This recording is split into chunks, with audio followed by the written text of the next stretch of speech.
Hello, and thanks for joining me again for another worm video update. I have 5 different systems running in my home, and all of the bins are inside. I don't have any outdoor worm composting bins. I just take the compost out to my garden when I'm finished. I do also have outdoor composting system that I update here and there on my videos on Fridays with the garden. But today we're inside, and I'm working with the bin that was recently harvested and suffered a loss of a lot of worms. So with this bin, I have been focusing on not having it get too wet. For a vermi bag tote, it does carry a lot of moisture, and I know that's because there's not a lot of worms, and I have been feeding it melons from the garden.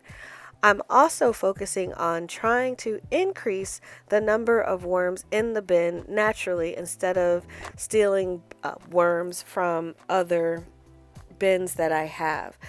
I did get a suggestion from another subscriber who mentioned that I should put cardboard in the bin and give the worms a damp and wet spot for them to come up to and lay their cocoons and just generally to get out of the castings. So this week in this bin, I'm going to try that. It can't hurt, and I do hope that it is successful. So I do thank you for the comment, and I'm going to try that. As far as feeding the bin, I'm going to give it a small feeding. Again, there's not a lot of worms in here, so I don't want to put too much food in the bin. So on one side, I am going to put the food and the grit, and then on the other side I'm going to just put some of the cardboard on top of the castings that are there and wet this down really well. I would have put newspaper over top of this because I could soak the newspaper a little bit better, but I didn't have any newspaper, so I put a piece of cardboard on top of it. And I know I'm going to have to change that because that cardboard is going to dry out. I think in the upcoming weeks, I'm going to try this for maybe 4 to 6 weeks to see if I notice that the worms are going into the cardboard. I may even do something similar to what would look like a horizontal migration. I really don't want the worms to just stay on one side, so I would still feed back and forth, but I don't want to disrupt that side too much that is set up for the cardboard.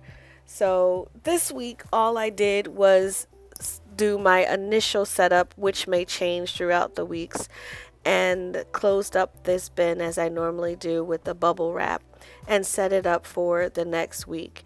Here's hoping that my colony does continue to grow and thrive because the worms that are in here do look really good.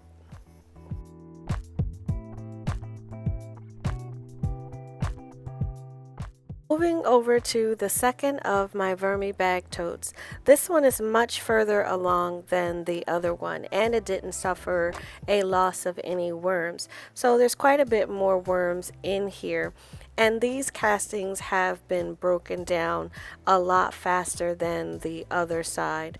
So I love the way that these castings feel. I've said it in other videos. I do prefer the castings from the vermi bag totes to the castings from the regular totes just because it's a lot easier to maintain the moisture level throughout the process of making them.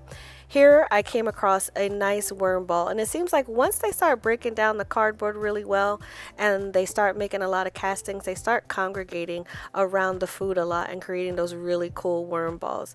I don't really see a lot of worms elsewhere besides the food, so it means they are moving over to it and are doing healthy in this bin as well.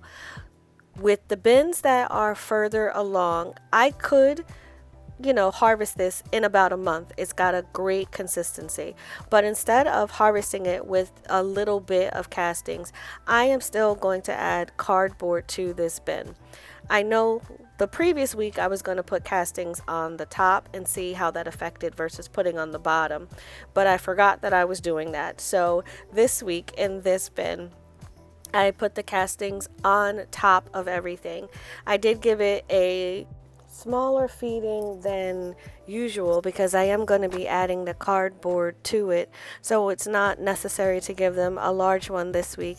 And the castings were holding a bit more moisture, so I only gave it somewhat of a mid to small size feeding. After I put the cardboard in, I wanted to add some water to this side because I didn't want it to dry out. There is a tendency for the Vermibag totes to dry out along the edges, and I didn't want to cause the whole bin to become too dry. And once I finish that up, it just gets the bubble wrap, and this bin is set up for the next week.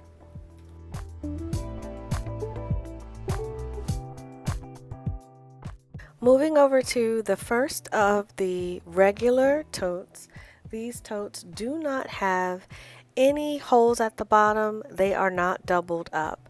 And what I find with totes in my area is that regular totes run very wet as opposed to the Vermibag minis, which run dry.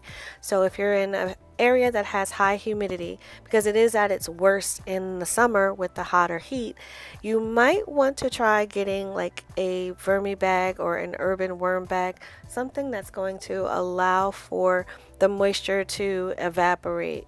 I get very dry winters and very humid summers, so I kind of have to figure out and battle between both. One style is better in the summer and one style is better in the winter. But in the totes for the summer, they've definitely been holding a lot of moisture throughout.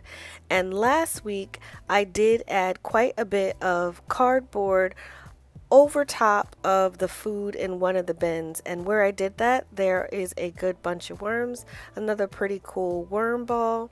The worms are looking good. They are not the most vigorous worms, as most of them are red wigglers, but they do break down compost really well. From last week's feeding, I only had a few scraps, and I want to mix the cardboard in all over. The cardboard does help with the absorption of some of the water. So I'm going to just mix that in, and once I've mixed it into where I prefer, I am going to give this a feeding. Since I do have some larger particles from the previous week, I'm not going to give it too much fresh food, and since it is on the wet side, I'm going to give it a slightly smaller feeding than I would if it was a bit drier, and then go ahead and add some more cardboard to the other side. This week I'm just putting the cardboard on top of the food rather than underneath of the food. At this point, I don't think it really does matter, but I'm adding more material. That way I can make sure when I harvest this, I have a good amount. What I need to be careful of is adding too much. Now these bins are 10-gallon bins, so if I do the horizontal migration in these, which seem to work really well, I don't want so much material in here that when I push it to one side, it's gonna overflow. So I'm gonna have to check that in a couple of weeks just to make sure that I don't sabotage myself in the end by trying to add more material. But otherwise, this bin looks really good. Worms look really healthy, and it will be set up for its next week as well.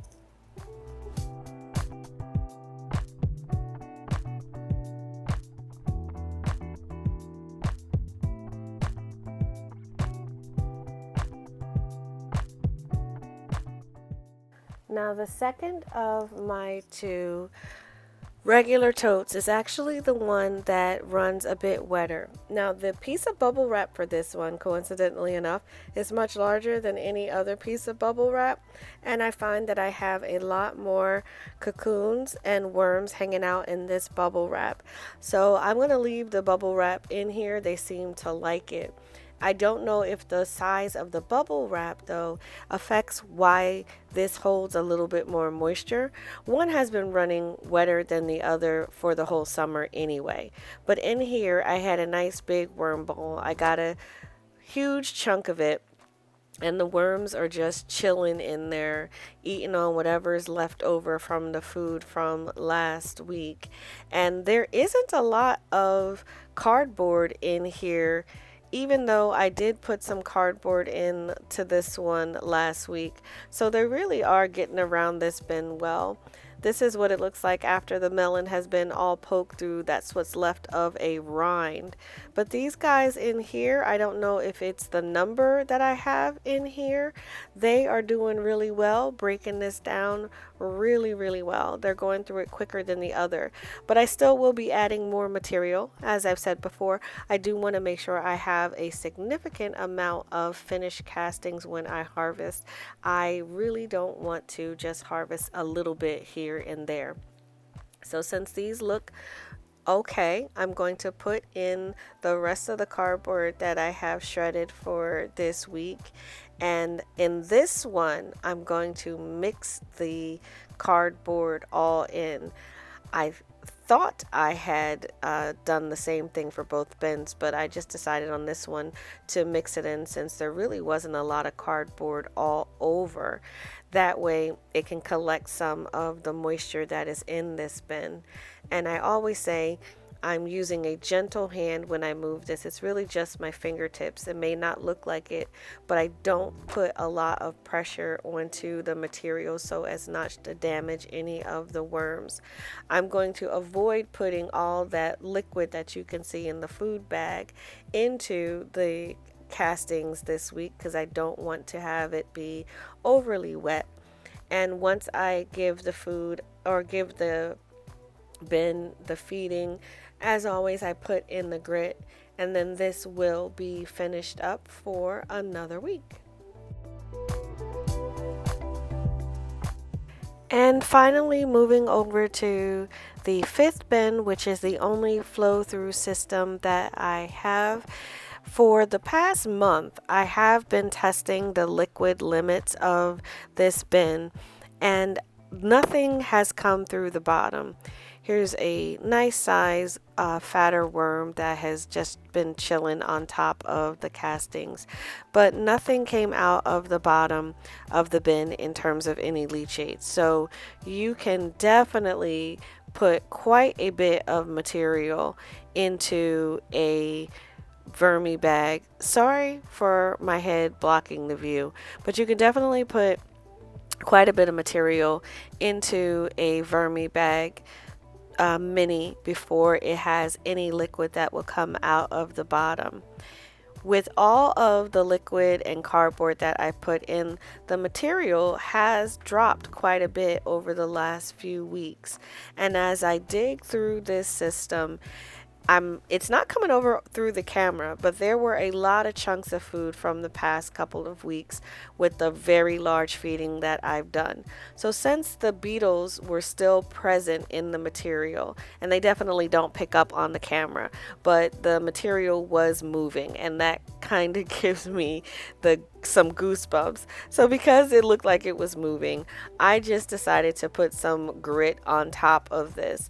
The grit has diatomaceous earth, so it does help with the beetles and everything. So I put that down. There was enough food and cardboard material where I felt comfortable to skip a week, and I just finished up the flow through system.